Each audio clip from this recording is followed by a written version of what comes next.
Welcome back to another episode of the Wet Dreamz Podcast. I'm your host, Jose Gonzalez. I'm a sex therapist and a mental health counselor. I see guys with out of control sexual behavior and couples with sexual dysfunction. Hi, I'm Dr. Brad Hinman. I am also a sex therapist, licensed marriage and family therapist, and a licensed professional counselor. I see a lot of couples and also men for sexual issues, sexual dysfunction, but also like out of control sexual behavior. Cool. So today we are talking about divorce. I think we've had plenty of episodes about couples and stuff like that. We haven't yet talked about divorce specifically, but I think it's a big issue, and in specific in how it relates to sexual health and our guys that we see. Their sexual health and self-esteem and all that stuff, because it really can do a number. And I think also it can present like some challenging situations or some complex situations of stuff, and we'll talk about it, whatever. But divorce, divorce is the topic. Cool. For sure. So what as a whole, as a kind of general concept, what effects do you see on our guys' mental and sexual health throughout divorce or before or whatever in the process of divorce? What do our guys go through, would you say, generally? It's a complicated question. There's a lot. That's always how I start. I always start with a big ass question. Yes, right. There's a lot that leads into it. I think that maybe starting off with like even threatening divorce. So before anybody files, before anybody's even really serious, if we can say that about a divorce, like I hear a lot of couples in session, they'll threaten each other. Like, if you do that, I'm leaving you. That just happened this week to one of my couples. Funny. Well, look at that. And like, I mean, I personally would prefer, but my personal feelings don't matter in the couples in the session, right? In the therapy session. Yeah. But I don't like it when couples do that. I don't like it when they threaten divorce, because then it's almost like a hostage situation then. Like, yeah. Like, if I can use that analogy, like it's a threat, right? Like you're threatening divorce, so that's a threat, right? Like you're making this person do what you want them to do out of fear of negative things happening, right? Like financial distress. If they have kids, you're not going to see your kids as much, and like custody and visitation and all those things is involved in that threat. Yeah. And so I don't like it when people threaten divorce. Yeah. If you're going to get a divorce, get a divorce. Like, right. I don't like, why are we threatening that? Right. Like, if you do this, then I'm going to file for divorce. If you want a divorce, file. Like, don't. Yeah. Like, why are you threatening? Yeah. And I think, it's funny because it's kind of effective though, because, and I've noticed it in session, like someone will say that and it kind of stops the session in its tracks sometimes. Or like, oh, okay, wait, you're wanting to, obviously if they're threatening it all the time, sometimes it's like, okay, you said that yesterday, like whatever, but it certainly can have the desired effect of like, record scratch, like, wait a minute, you're trying to go, like, what, wait, don't go, and that's why they do it, because it works, right? Exactly. But I still don't like it. Absolutely. I'm not saying it's right, but they do it.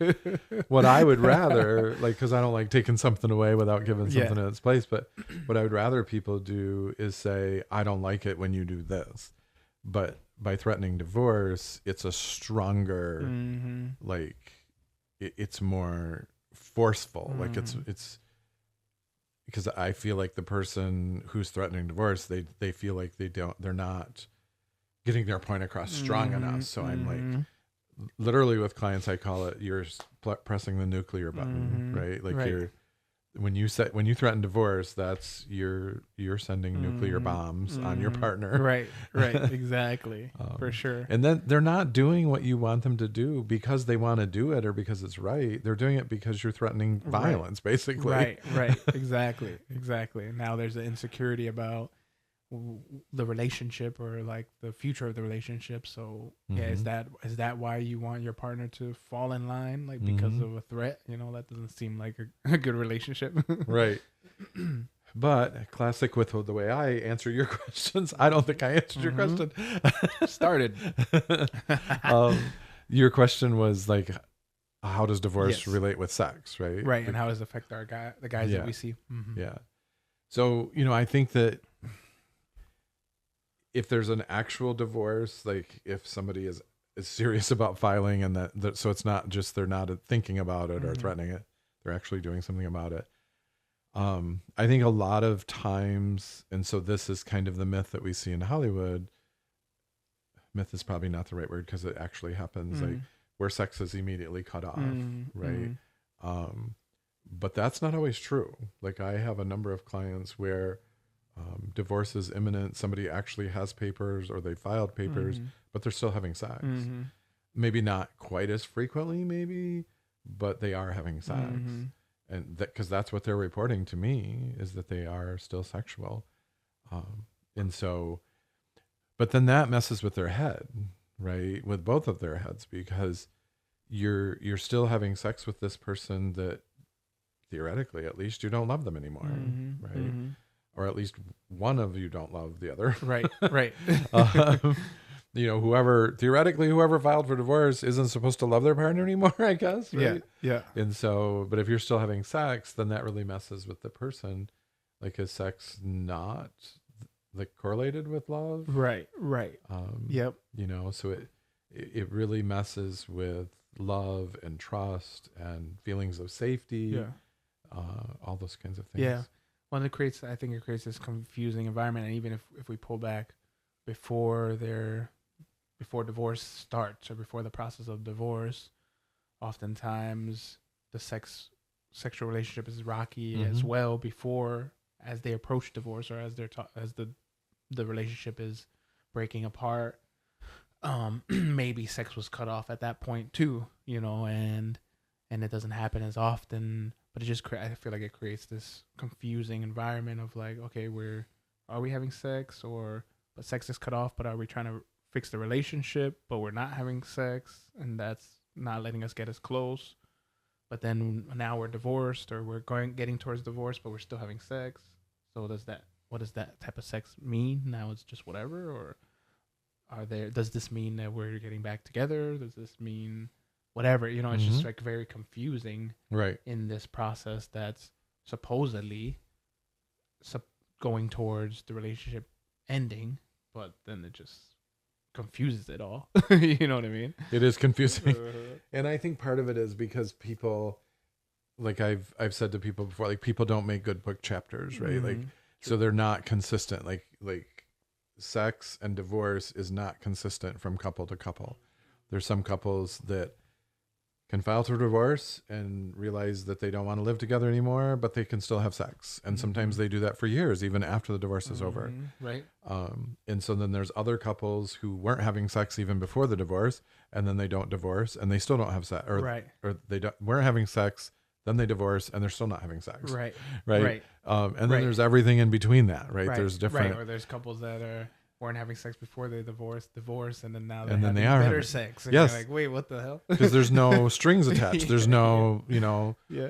It's just a sex. Yeah. There's no love or like relationship or building a life together, stuff like that. So I mean, I've really seen all the different kinds of derivations of that with divorce and sex. I've also known people that divorced and then remarried the same partner again. Yeah, true. Right. And so, and then divorced again. Yeah.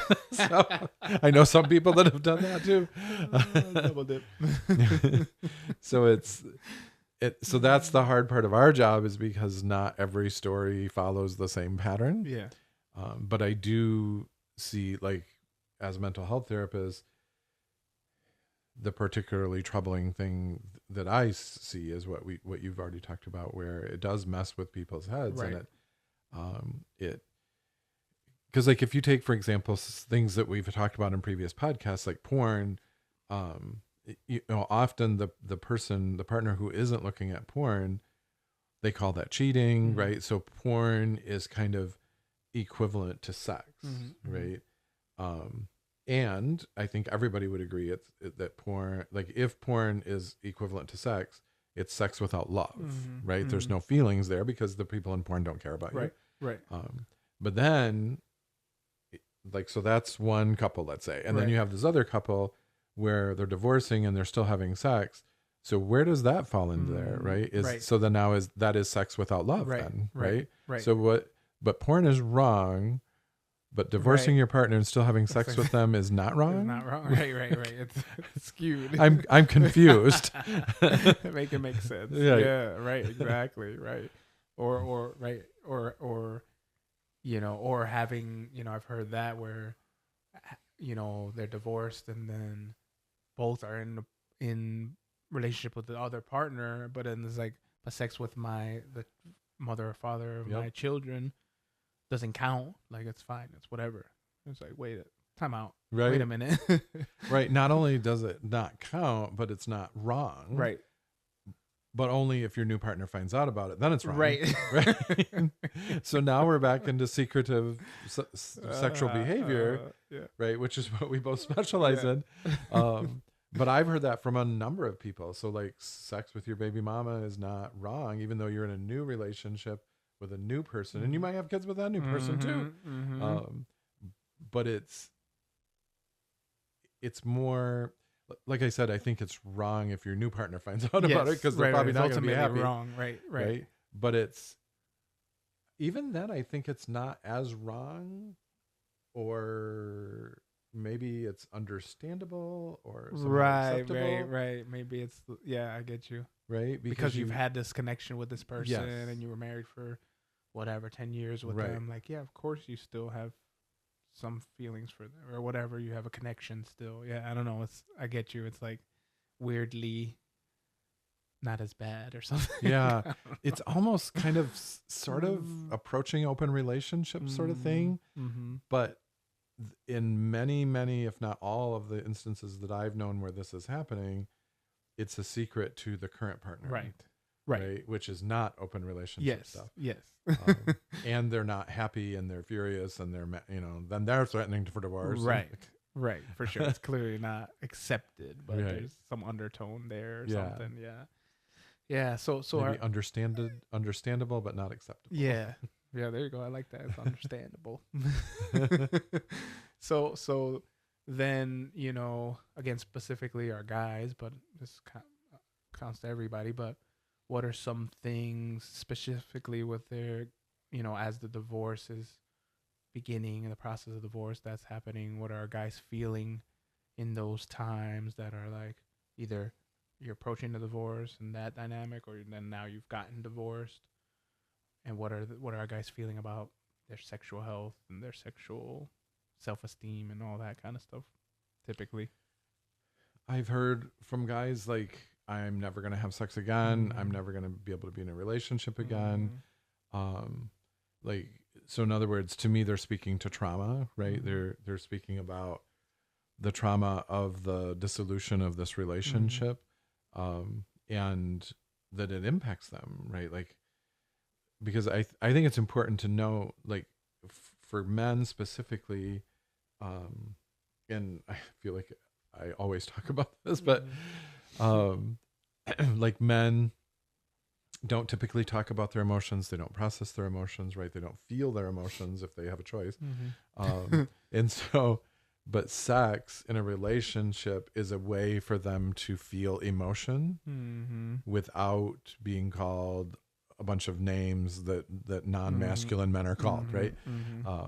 That I won't repeat. Right. That are inappropriate. Yes. And we don't agree with. Right. So I'm not going to say them. But you all know what I'm talking about. Right. And so sex is a way for men to feel strong emotion, right, without it being negative. Right.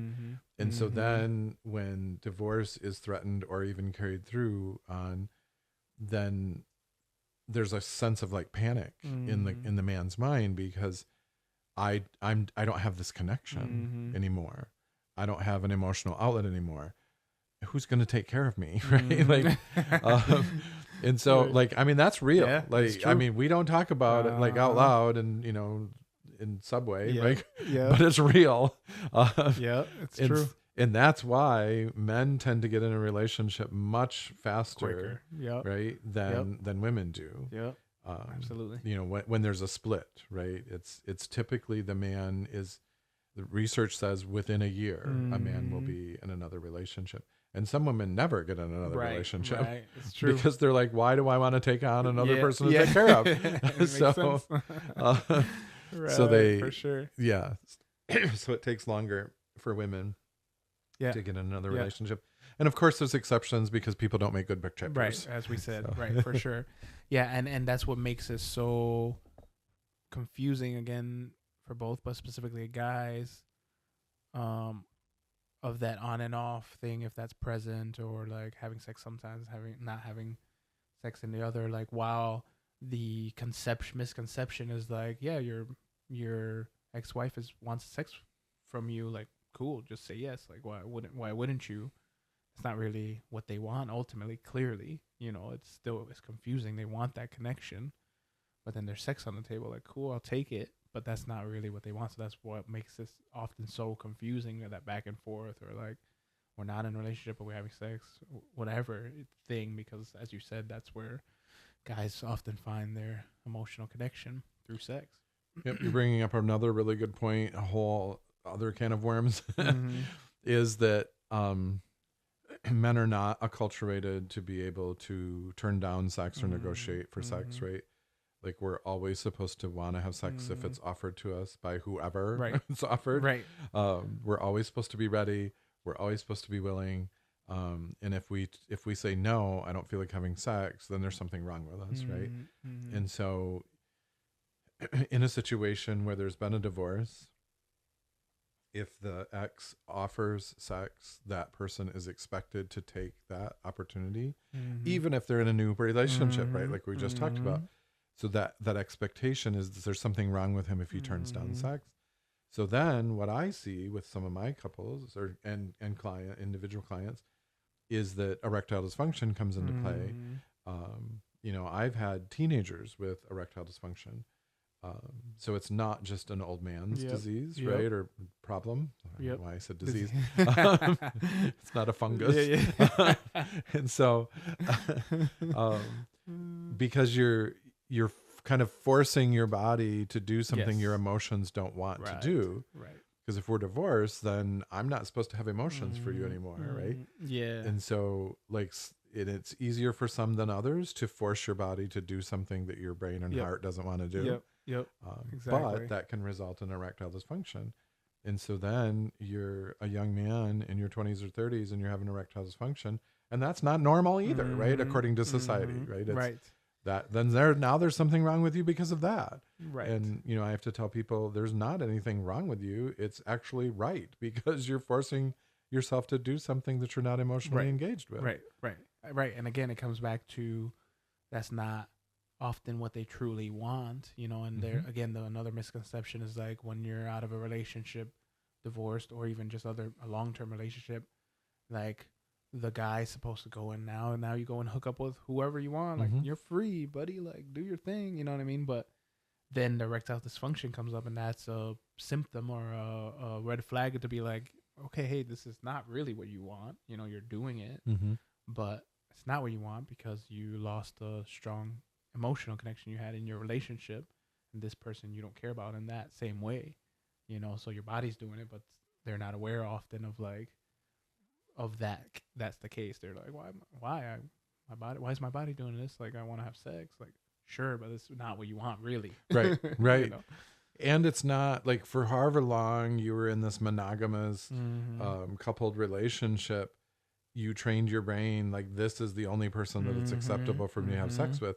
Now you're out there having sex with everybody. Your brain's like, WTF, right? What are you doing? What's going on? This is not right.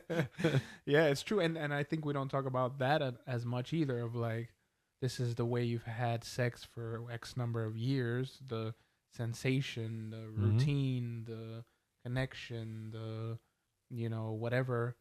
And then now it's a totally new situation, totally new place. You're not living in the house anymore, probably. your totally new way of meeting someone or of engaging with the opposite sex, because you probably weren't doing that. You weren't on dating apps when you were married. Or Hopefully. You know, like everything's changed. So of course, why would it be the same, and why would it function the same way, and why would it be smooth necessarily if all of that's changed? You know, I don't think we like give enough credit to that. It's like, but it's the guys, I guess. I don't know. You just expect like, oh, whole penis, cool. Yeah. Like, done. Like, no, it's more than that. Right. And yeah, like I said, the person has trained their brain for it to be only that, right? And then now you're supposed to have these loose morals, right? Or ethics or whatever, and be able to do whatever you want without an emotional investment.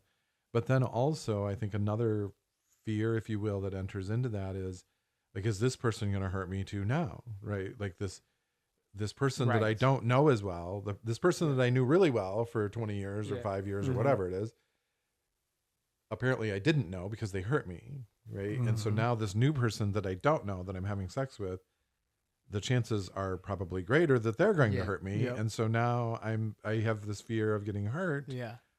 And so then, surprise, surprise, your penis doesn't work right. Right. So exactly. For sure. Yeah. Yeah. And then, you know, I've had clients also, if you tack that on, like in their marriage or relationship with their ex-wife, or guys that we're talking about, guys in the marriage with their ex-wife, there was already sexual dysfunction happening in that relationship, and they've trained their body to do that, or say their partner had sexual trauma or something, you know, like that doesn't just change overnight, you know. There's that part of it too, of like maybe there was already sexual dysfunction, and like I had one client that was having like their partner was having issues with a certain position, and he could never finish from that position, but then the new partner, that was their preferred position, and then he's expected to finish then but that doesn't go overnight, of like for 10 years, 20, 15 years you weren't finishing in this position. Right. Now you have this new person that's their position they love. You're not gonna be able to just switch it off and switch it overnight and be like, okay, now I can come from this position. Right. Like, it's not that simple, you know. A lot of guys can do it, like it happens, but not always, you know. Yes, a lot of guys can force themselves to do things that they don't really want to do or don't enjoy doing, but that eventually will catch up with you, right? And so, which is what you're saying. Yes, exactly. You always have a good way of summarizing it well.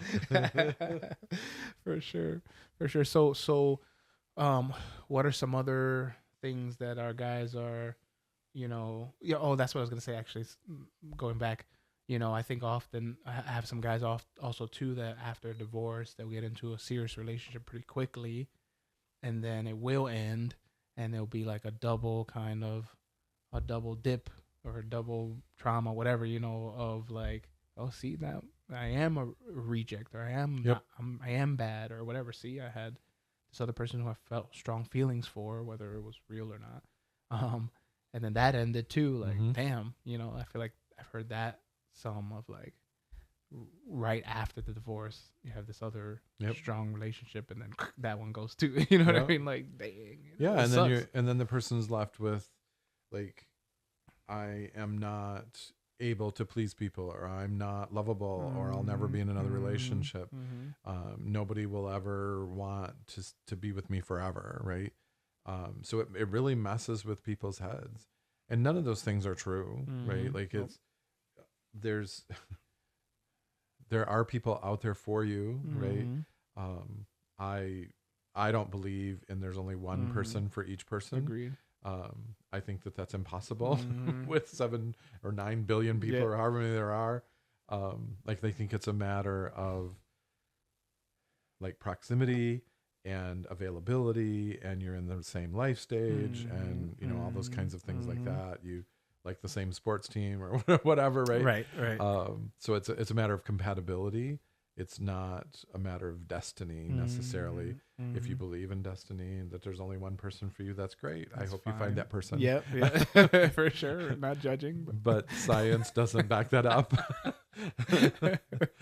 But that's okay. Right, that's fine. Faith, there's something to be said for faith. Yeah, sure. But there is, like, we do, like, I think guys are left with that, like, I'm not able to please women, or I'm not able to be a person's person, right? Like and then that's when you hear guys say, I'm never going to get married again, or I'm never going to be in another relationship. Sure, I'll have sex with people, but I'm not going to give my heart away again. I have heard many guys say that. Yep, right? For sure. Or derivations of that, right? Like, it's exactly. Like, and none of that is true. Like, you are going to be able to find it. But if we turn that coin over, you're going to take the same problems that you had in the last relationship into the next relationship.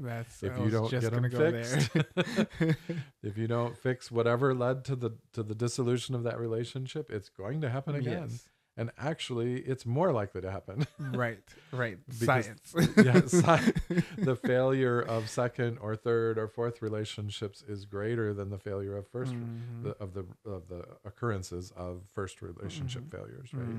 So in other words, the second marriage is more likely to end in divorce than the first marriage is. Exactly. So. Right. And that's part of it, and that's something we can transition to as well. But like, it makes it that much more important for all people, but the guys that we're talking about, to deal with your shit and after a divorce, you know, and you're going into, like, again, like, it's like, of course that other relationship was gonna fail. Like, no offense, like, you've come out of a divorce, you certainly haven't dealt with it, say, in 2 months later or something. Like, you certainly hadn't dealt with it in a way that it should be dealt with, and then you're starting a new relationship. Duh, of course it's gonna fail, because you haven't done anything. It's the same thing. You know what I mean? Like, yes. And guys, again, like I said at the beginning of this episode, guys equate sex with love, right? Like, that's the way that guys feel love, is if they're having sex. And then if they're not having sex, they don't feel love. So divorce, right? Some divorce. The sex stops when you get divorced. So then now the person doesn't feel loved. So they rush out, have sex with somebody else. Okay, now I feel love. Yes. That's not love. That's sex. Right. But it feels like love to guys, because that's the way their brains work, right? Is that sex is love.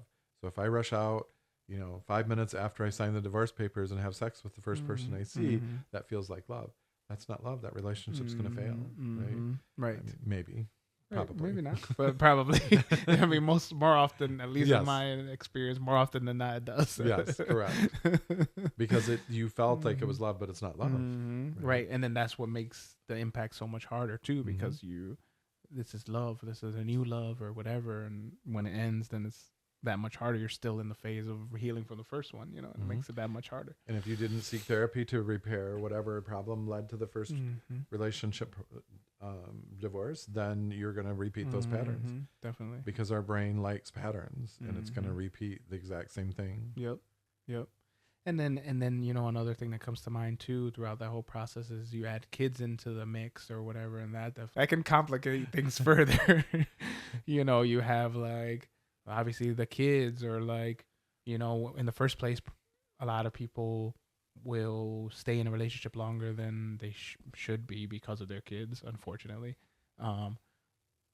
Do it for the kids. But then on top of that, after the fact, whether it's bringing a new person into the mix, or whether it's withholding with having a relationship, and or their kids seeing you with another person, or one person having someone and the other one not, like, just makes it so complicated. Or just now a new way of life with managing kids, 2 different schedules, 2 different lives, whatever, that also can prevent you from actually working through the divorce as well. Things get busy, kids are busy as it is, but now you have a new life, because all of those throw kids in there, they always throw a wrench and everything. Damn kids, they do. Can hate them. No. But I do need to say, because you brought it up, so I'm going to talk about for a second, like, people stay together for the kids. I think that is one of the worst mistakes that people can make. People are gasping. I can hear them. Yeah, they're like, how dare you? You don't know my life. Right? But I have done therapy with the kids that you stayed together for, and they tell me, I wish my parents would have divorced 20 years before they did. Over and over again. Yep, we hear that over and over, right? So the only thing that you're doing when you stay together for the kids is you're teaching the kids how to have a bad relationship. Sorry, but that's the truth. Damn. God. Yes. Somebody was like, jeez. I and your kids have told me in therapy, I would prefer you to get a divorce and not stay together just for the kids, because that staying together damages the kids. Now, I am not saying that divorce doesn't damage the kids, because it does. Absolutely. Right? Like shuffling them back and forth between homes, and often divorced couples use the kids against each other. They always say that they're not going to, but they always do. God. Right? Yeah, for real. It's inevitable. That your mother, if she wasn't such a bitch, she caused it. That's why we can't go to Disney World. Jeez, yeah, for real. And so, I mean, I'm laughing because we've heard it so often, but it's still damaging to the kids, so right? Like, don't talk to your kids about your ex-partner. Like, that is their parent. And they love forever, that person for the rest of their lives. They love you, and they love that other person. Hopefully equally. And if you talk trash about your ex, you can hate that person. I don't care.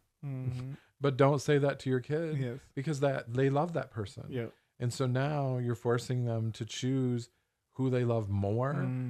Who does that? Like, don't stop. Right. Right. You're getting me started. Oh my goodness. Yeah, for real. I got you going. Yes.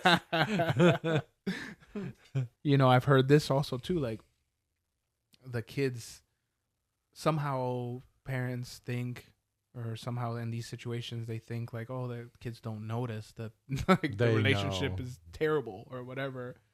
Like, they know. Like, they freaking know. Like, I can pick my nose over in the kitchen, and my daughter's gonna be like, oh, why are you picking your nose? Like, wait, how did that happen? Whatever. Like, that's stupid, but no, but like, you could easily be the kids know.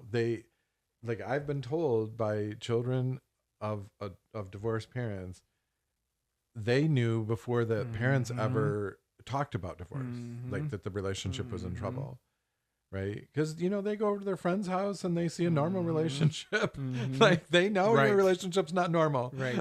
So they can see it, kids don't live in a vacuum. Like, they see other relationships. And maybe even other toxic relationships, right? Like, and be like, whoa, that's kind of like my parents. Whatever. Like, I've counseled couples where they've said, like, I thought that I had, a wonderful relationship with my parents, and then I met my partner's parents, and I'm like, my parents suck, or their relationship, they didn't get along at all. But I thought that they were. I thought that was normal, right? So kids see more and know more, and can realize more than we give them credit for. So staying together for the kids, so not only are you teaching them what a bad relationship is, you're teaching them to lie. Right. And to stay in bad situations, and that you have to stay. You have to stay there, right? And no, you don't, right? You're teaching it. It's just Yep. That's a whole stop ruining your children. That's a whole podcast episode itself. So bringing it back, reeling it in. But I think it's, it's the guys, again, specifically guys that we see, like, it's important to take that time after a divorce, to really work through it and to be like, okay, what does that mean? What could I have done differently? What do in the future, in my future relationships, like, how can it look different? What role did I play? What role did they play? What role did circumstances play? Whatever, like, you have to, like, there's a lot of things you have to kind of go through. And then also,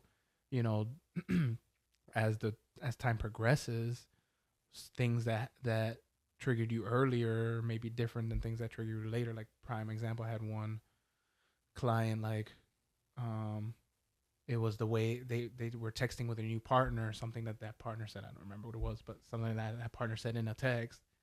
My client realized, like, oh wait, that triggered me. That reminded me of my ex-wife doing that one time, and that like I realized I don't like that because of this. Like, why was I so mad at this partner? It was because of my ex-wife. You know what I mean? And that would have been something they wouldn't have known until they started dating again or whatever. You may not get that in the first part of when you're dealing with things. So it changes over time too. Of like something else reminds you, or as you get deeper in a new relationship at a certain stage, you're like, oh, okay, well, this was the present with my ex-wife. I can do it differently this time. Like it just takes time, and it's over time it changes, and giving yourself the good amount of time to work through it, Yeah. A question that I ask people to keep in mind is, what are you going to do differently next time, right? Yep. So in order to not repeat the same mistakes in your last relationship that ended in divorce, what are you going to do differently now? It always freaks guys out when I ask that question because they don't have a plan. Right. No, of course not, guys. Plan? What do you mean? And so I force them to come up with a plan. Like, what are you going to do differently? Otherwise, you're going to end up with the same result.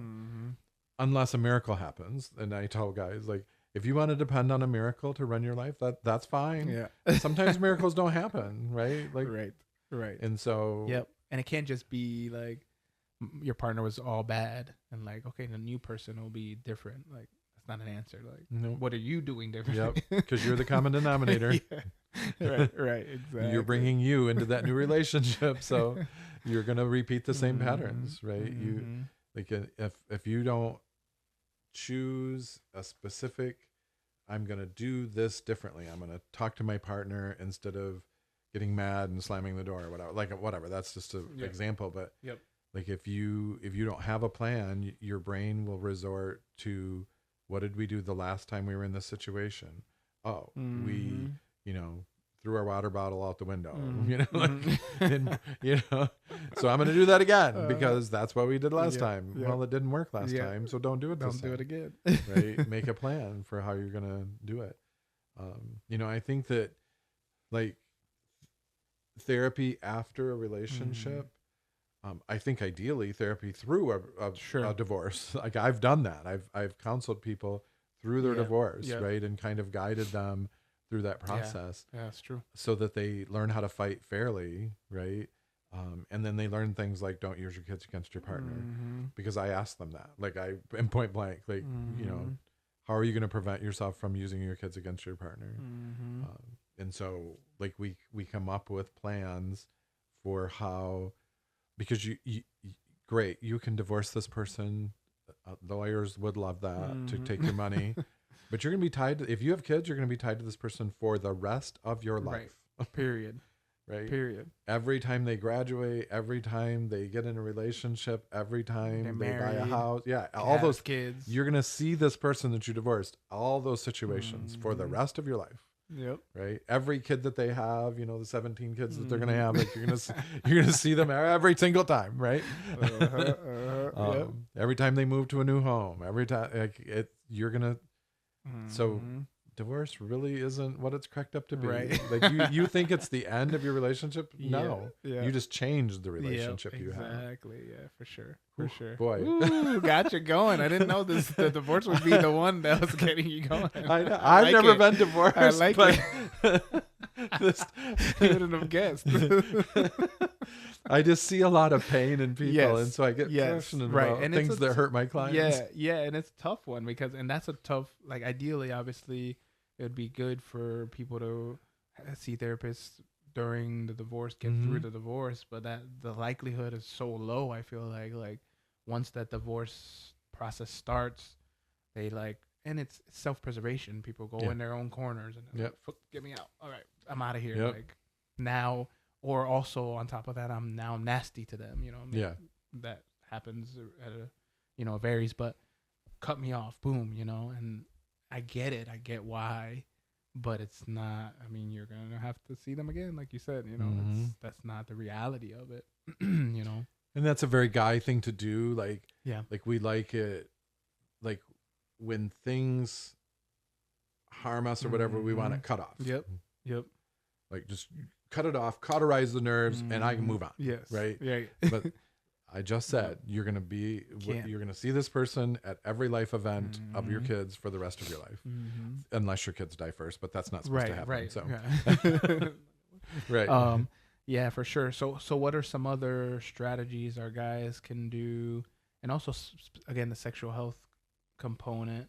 I think it kind of ties into that last one of the other episodes we talked about erectile dysfunction. But what are some strategies that our guys can do both to manage the divorce and or then manage their sexual health if they're having sexual issues or whatever, or not, just in general? Like, what are some strategies to manage their divorce and stuff? Well, I think the answer is therapy. There we go. Done. So, I could do therapy, period. Okay, Yeah. next sentence. I think one thing that I've talked to clients about who've been divorced and then I realize that maybe they're trying to use the kids against their partner, right? So I say, you loved this person at one time. Like you did the whole shebang. Like you courted this person or whatever they call it now. Situationship. Yeah. Like you talked to this person and then you got in a situationship and blah, blah, blah, whatever.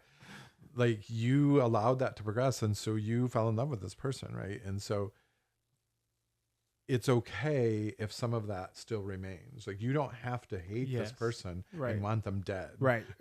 Yeah. You don't have to cut that part out of you. Yeah. Like you can be like, yes, I cared about this person. And I've heard people say, like healthy people say, I will always care for this person because they're the mother of my children, right? Speaking from a male's perspective, right? Like, and that's okay. So you can still love this person and want what's best for them and not want them to die in a fiery car accident.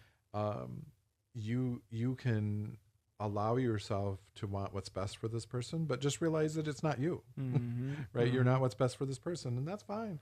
I know I'm not everybody's cup of tea, right? Same, and that's fine with me, right? Like you can be wrong if you want, because I'm great. But right, it's their problem, right? If they haven't discovered that tea yet, right? Exactly. But just remembering, like you loved this person at one point, right? And then also, what is best for my children? I think, like if there are children, like keeping that in mind. Is it best for my children to call my ex names in front of my children, right? Or try to get full custody and pretend like this person is an awful father when they were a great father 2 months ago, right? Like, right.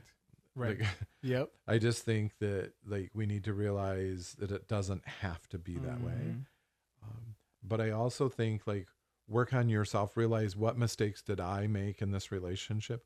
What could have I done differently? I always ask my clients to look for when you were making right decisions leading up to this fork in the road, and then sometime you started making the wrong decision. Like, what is that point? Where is that intersection where you could have made a different decision, right? I could have done something differently right here.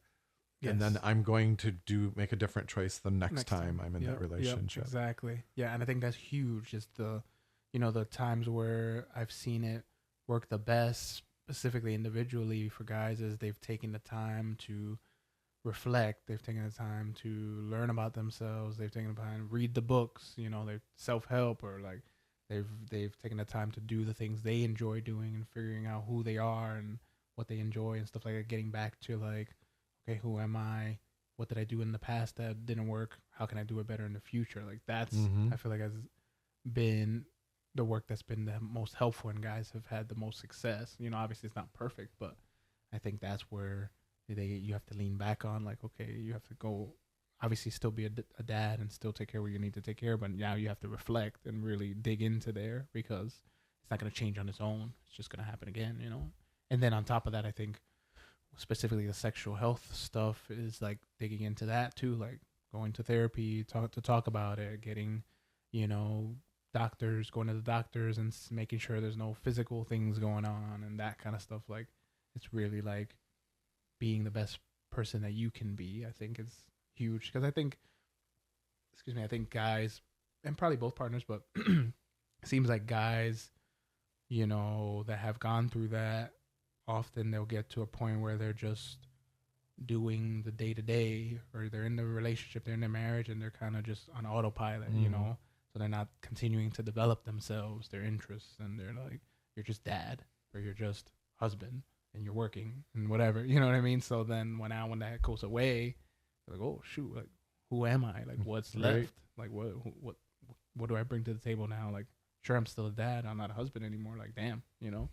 And I think that's important to come back to that, you know? I do think that people pour, like, guys, when they're in a relationship, they kind of pour their whole self into that, and their self kind of disappears, right? Like research tells us that guys stop hanging out with their friends when they get in a relationship, right? Because they're pouring all of that time and attention into their partner. And then if that relationship dissolves, you're like, who am I? I don't even know who I am anymore. I don't know what I like, because what I liked was whatever she liked, right? Right, exactly. Right. So you're confronted with, like, now you have to figure it out. Yeah. Now you're alone, and that could be scary, and it can be hurt, and it can whatever. But people have done it, and you can too. Yep. You know. Yep. Definitely do it. Yeah. Awesome. Sweet. That flew by. I mean, that was a good one. We're getting going. Who knew that was going to be the episode that brought out all of us?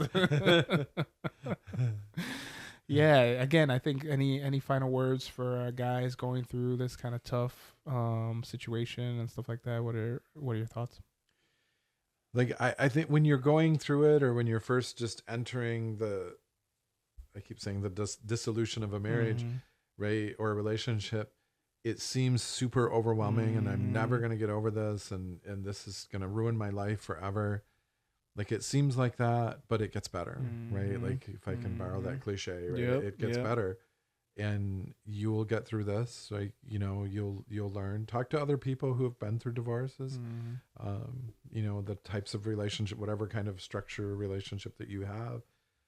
Talk to other people that have gone through that, if they're healthy, not if they're not healthy. Yeah. That's a good point. So talk to somebody that you feel has made good choices, right? And like, how did you do that? And like, what do you wish that you would have known when you were in my place, right? Yeah, exactly. That's huge. You know, and work on yourself and repair yourself, and so become a better version of yourself, not a worse version. Yep, for sure. And if you put the work in, you will be a better version of yourself, because probably if you've gotten to that point of divorce, most likely it's been going on for some time. It doesn't just happen overnight. Correct. It's been going on for some time, that there's been an issue in the relationship, you know. So it will be a better version of you if you put the work in. You know, it will be better because it has been slowly deteriorating, you know. But it's tough. It's hard, man. It's hard work. Hard.